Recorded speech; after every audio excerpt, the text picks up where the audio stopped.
ሰሞኑን እንግዲህ መነጋገሪያ የሆነው እንግዲህ የሁለት ጥንዶች ቪዲዮ በቲክቶክ ከተለቀቀ በኋላ ብዙዎችን መነጋገሪያ አድርገውታል። ይህንንም ተከትሎ ብዙ ሰዎች ሀሳብ አስተያየታቸውን እየሰጡ ነው። እንግዲህ ምን አሉ የሚለውን እንሰማለን እናያለን ማለት ነው። እንግዲህ ይህን ቪዲዮ እንደሚታወቀው አንዲት እናት ወይም እንግዲህ ጥንዶቹ ባሏ የልጇን ዳይፐር እየቀየረችበት ባለ ሰዓት እንግዲህ አንዳንድ ቃላቶች ይሰነዝራል ማለት ነው። በዚህ ጉዳይ እንግዲህ ፕራንክ ነው በማለት እንግዲህ ልጅቱን ያስለቅሳታል። ይህንንም ተከትሎ ብዙ ሰዎች እኔ የምልሽ አሁን ከወለድሽ 2 ወር ነሽ? አሁን ስራ መጀመር አለብሽ። በቃ እኔ በጣም እየከበደኝ ነው ማለት ምግቡ ማለት ወለዳችሁ ተብሎ የምትበሉ ምግብ ማለት በቃ አሁን ይሄ ሰሃን ማለት ነው በፊት ሻይን ነበር የሚያደርገው የተሻለ። አሁን አንቺ ከወለድሽ በኋላ ፌድ አደረገ። ምን ማለት ነው? እኔ በቃ ከባድ ነው እንዴ። ወልጄ ብቀመጥ ይሻለኝ ነበር እኮ ማለት ወጥተሽ ብታገዢኝ ደስ ይለኛል። ከሁለት አሁን ፈረንጅ እኮ በአንድ ሳምንት እኮ ነው የሚሰራው። እኔ አበሻ ቤት እንደመጣ አለ ፈልጌው ነው የተቀመጥኩት። አይኔ ፈለገሽ ሆነ አልኩ እየወቀስኩሽ እኮ አይደለም ግን በቃ አሁን ለምሳሌ አሁን 2 ዳቦ ነው ያቀረብሽው፣ 1 ዳቦ ብታረጊ ይሄ ደግሞ በማከም ብትጨው እንዴ በብርጭቆ የሆነ አንዳንድ ጊዜ ትንሽ ለምን ብታስቢ ወጥቼ ተሯርጬ ነው የምመጣው። ይሄን ነገር ስለማቀባደል እንዴ ምን አገናኘው ከማልባት? አይ እንዴ አንድ ዳቦ አሁን ቁርስሽ ነው አይደል? አንድ ዳቦ ይበቃል። ሻይ ደግሞ በትንሹ አሁን ይሄ አሁን ወተት ምናምን ስትጠጪ በትንሹ ብትጠጪ አለ። አንዳንዴ እኮ መተጋገዝ አሪፍ ነው። ጊዜውን ታውቂያለሽ። የምር ነው ምን ማለት ነው የምር ነው? አይ እኔ አጥሚት ማጣጣም ታውቃለህ። አጥሚት አልበላም ታውቃለህ። ጨጓራዬ ነው የሚለው አጥሚት አትጠጪ። ግን በቃ አንዳንድ ጊዜ የምትበይውን ነገር የተወሰነ ወይ ደግሞ ትንሽ ወጥተሽ የተወሰነ ነገር ስራ እየሰራሽ ብታገኝ ደስ ይለኛል። ልጅ ነው ምን ችግር አለው? ባሎቻቸው ጥሯቸው የቤት ልጆቻቸውን ይዘዋል እንዴ ስራ የሚሰሩት ይሻላል ይሻላል። ልብስ የሚያጥባል አይደል እኮ ይሻላል። ምን እንደምን ያለቀስሽ ነው? አይ ነው አለቅሳለሁ እንዴ እንድታለቅሽ እኮ አይደለም እንደዛ ያልኩሽ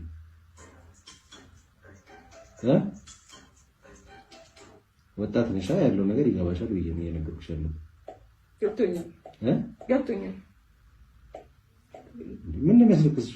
ኧረ እኔ አላለቀስኩም። ምን እንደሚያስለቅስሽ? እንዴ 2 ልጅ አለ አይደል? እሱ ወጪ አለ እንደገና አንቺ ተደረበሽ።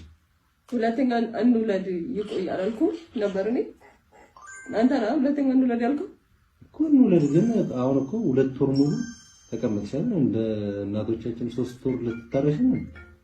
በቃ 2 ወር እንደ ፈረንጅ እኮ በአንድ ሳምንት ተነስቶ ስራ ይገባል። አሁን ደግሞ ያለው ጊዜ ማለት ነው እንደ ድሮ አይደለም። ስለዚህ ወጥተሽ ትንሽ ሰራ አድርገሽ ብታግዢ እንዴ። ካልሆነ ደግሞ ማትወጪ ከሆነ ደግሞ አንዳንድ ጊዜ ለሰላሙ ብታስቢ አሪፍ ነው።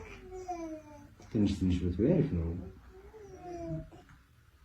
ልጅ ጋር ደግሞ ተወፍርብሻለች። ገባሽ? እሺ ያለቀሽ ምን? አለቀስኩም።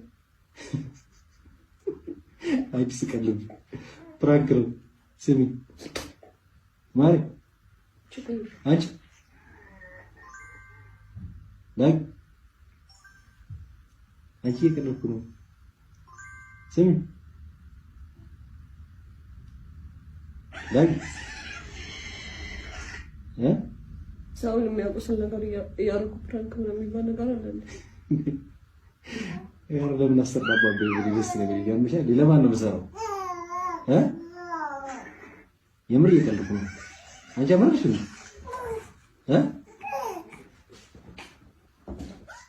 ወንድ ይቀርታ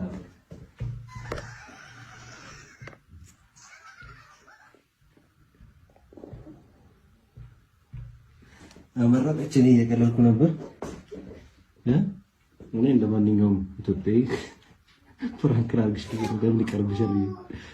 ታመረልሽ እንዴ እያወቅሽ ብዙ ሰዎች እንግዲህ ሀሳብ አስተያየታቸውን አጋርተዋል ማለት ነው። ነገር ግን እንግዲህ የቪዲዮ እንደሚታወቀው ስሜት የሚነካ ወይም የሚያዋርድ ቪዲዮ ነው። እንግዲህ የትዳር አጋሩን ልጅ የወለደችለትን ሴትነት እንደዚህ በዚህ ልክ ያዋርዳል በማለት ብዙዎቹ እየተቆጡ ይገኛሉ ማለት ነው።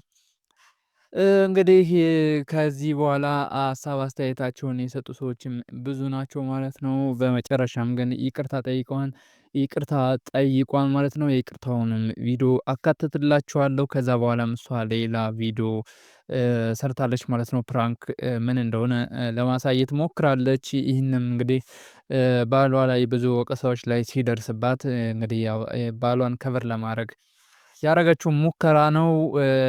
ሰዎች እንግዲህ መሄጃ ስለሌላት ነው ወዴት ትሄዳለች ምናምን በማለት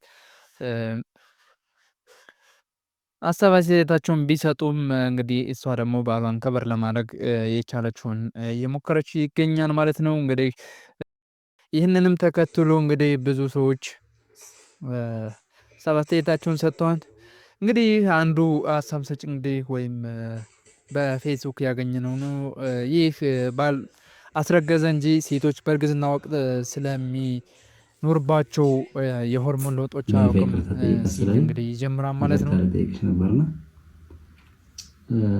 አንዳንድ ሰው ደግሞ ካሳ ይገባታል ብሎኛልና ያው ምንም ነገር በሰጠሽ አንቺ የሚመጠን ካሳ እንደሌለ አውቃለሁ። ምክንያቱም እነዚህን የመሳሰሉ ልጆች ሰጠሽኛል። ብዙ ነገር አለ በእኔና ባንቺ ማለት ያሳለፍነው። ስለዚህ ምንም ወርቅ ባነጥፍልሽ ራሱ እንደማይመጥንሽ አውቃለሁ። ግን ያው በሚታይ ነገር ሰውም ካሳት ስላለኝ ትንሽዬ ካሳ አዘጋጅቼልሻለሁ። ይመጥንሻል ብዬ አይደለም፣ ሁሉም ሰው እንዲያውቅ የምፈልገው ይመጥናታል ብዬ አይደለም። በዛ ላይ ደግሞ ያው ብዙ ሰው ወዶሻልና ሚስቴን ደግሞ ስለወደዳችሁልኝ አመሰግናለሁ። ለብዙ ሴቶችም ትምህርት ትሆኛለሽ ብዬ አስባለሁ፣ ከባሎቻቸው ጋር ለሚፋተጉ ማለት ነው።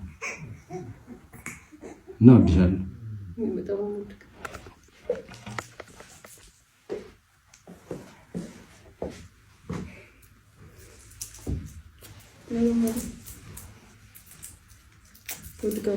እኔም ስለምወድህ ነው የገባኝ። ላስከፋሽ ፈልጌ አይደለም።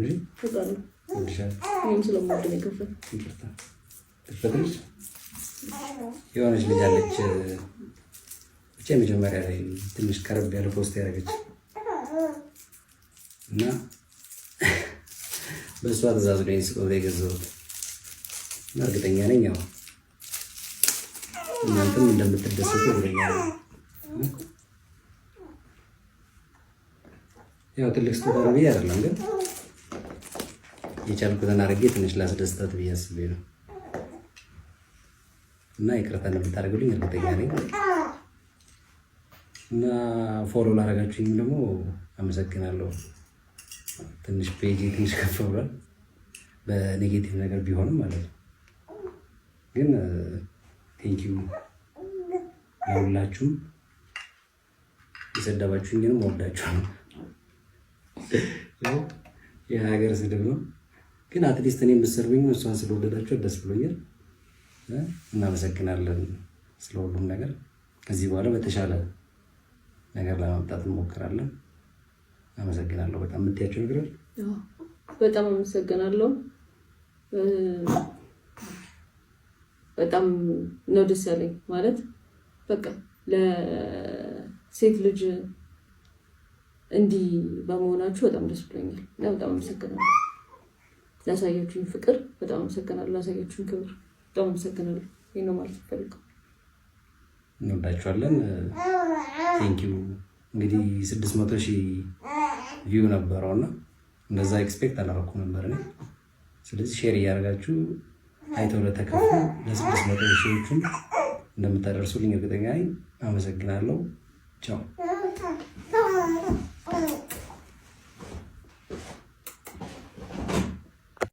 ፕራንክ ወንጀል ነው እንዴ? ቆያችሁ ጠብቃ ሲባስባል እንግዲህ የዚች ከላይ ያለችው እህታችን ጉዳይ በጣም ቁጣን ቀስቅሷል። ብዙዎች አልቅሰዋል፣ ተበሳጭተዋል። ይሄ ነገር በመርህ ደረጃ ማወቅ ያለብን ነገር ትዳር ላይ መከባበር፣ አንደርስታንድ መደራረግ መሰረታዊ ነገሮች ናቸው። በተለይ ደግሞ ሴቶች በሚወልዱበት ሰዓት ነፍሰ ጡር ሆነው የምታረጉትን ነገር ባሎች እጅግ በጣም መጠንቀቅ አለባችሁ። የሚረሳ ነገር አይደለም። ሁላችንም የምናውቀው ኤክስፒሪየንስ ነው እና በጣም በጥንቃቄ ማስኬድ አለባችሁ። ሳታውቁት ትዳራችሁን ለከፋ ችግር ለመለየት የሚያደርስ የማይጠፋ ቁስል ሊፈጥር ስለሚችል በዛ ሰዓት ብዙ የሆርሞን መለዋወጥም ስለሚኖር ባሎች ሳታስቡት ሌላ ችግር እንዳትፈጥሩ በወሊድና በአራስነት ጊዜ በጣም ጥንቃቄ ይፈልጋል። ሕጉ ምን ይላል የሚለው በምናይበት ሰዓት ሕጉ በግልጽ ፕራንክ ወንጀል ነው የሚል ድንጋጌ የለም። ነገር ግን አሁን አንድ ሰው ፕራንክ ነው ብሎ በሰራው ሴታፕ ምክንያት አንድ ሰው አካል ጉዳት ቢደርስበት፣ ቢሞት፣ አይኑ ቢጠፋ ወይም ደግሞ ለሌላ ህመም ቢዳረግ፣ ፌንት አድርጎ ለሌላ ህመም ቢዳረግ ያ ነገር በደረሰው ጉዳት በአካል ጉዳት በሞት ወይም በሌላ ምክንያት በቀጥታ የወንጀል ተጠያቂነት ሊያመጣ የሚችል ነው። ዞሮ ዞሮ ልጅቷ ያ ቪዲዮን ከተለቀቀ በኋላ ፕራንክ እንዲህ ነው ብላ ቢላ ይዛ ደግሞ ሌላ ቪዲዮ እንድሰራም ተደርጋለች። ማለት የሰውየውን በጉዳዩ ላይ መጸጸትና ይቅርታ ማለት ነገር ጥያቄ ውስጥ የሚከት ነው። ልክ ፕራንክን እንደ ኖርማል እንድናየው የእሱንም እንድንቀበለው አይነት ነገር ነው የሚመስለው። እንዲህ ያለ ነገር ትዳርን የሚያዘልቅና ለባልና ሚስት ለልጆች መልካም ደስታንና እርካታን የሚሰጥ እንዳይሆን የሚያደርግ በመሆኑ ጥንቃቄ ልናደርግና ልንማርበት ይገባል። አመሰግናለሁ።